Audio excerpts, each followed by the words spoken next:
د افغانستان کرکټ ملي لوبډله د پاکستان سره په نړیوال جام کې هغه لوبه چې هر افغان ورته هیله درلوده چې دا خوشحالي به مونږ په نصیب شي، خو د ګلبدین نایب له لاسه مو له خاورو سره خاورې شوه. خو ولې څه خبره ده، ګلبدین څه کړي دي؟ رځو دغه ویډیو ته، خو مخکې له دې چې ویډیو پیل کړو که هر چا یاران ټي یوټیوب چینل نه وي سبسکرایب کړی، په مهربانۍ سره یې سبسکرایب کړی. د افغانستان کرکټ ملي لوبډلې لومړی بیټینګ وکړ چې په پوره 500 اورونو کې 222 منډې جوړې کړې، چې مقابل لوبډلې یعنې پاکستان ته یې 228 منډې هدف وټاکلو، چې رحمت شاه 15، ګلبدینه 15، اکرم علي خیل 24، اصغر افغان 42، نجیب الله هم 42 منډې وکړې او پاتې نورو لوبغاړو هم له لاسو بره یا ښکته منډې وکړلې. د هدف راکولو لپاره پاکستان کرکټ ملي لوبډله میدان ته راغله.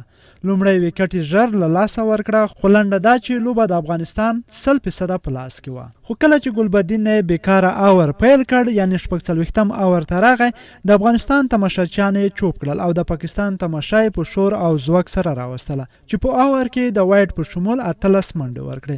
همداشان د سمیع الله اور پاتې وو چې آخري اور ته بیا ګلبدین نایب راغی. یو وخت داسې شیبې وې چې پاکستان تماشې ژړل، خو آخري اور هر څه سرچپه کړل.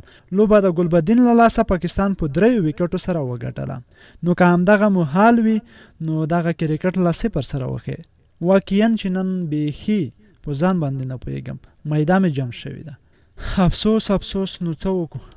هغه نو ملګرو که چېرته مو هغه یوې ترو ته فکر شوی لکه ګلبدین نایب چې په زدیا پرېښي وي، هغه هم په رن آوټ و. که چېرته هغه بال ګلبدین نایب لاس کې نیولی وای یا نیولی خو شو، خو په زدیا لنډه په دا چې پرېښودلی و.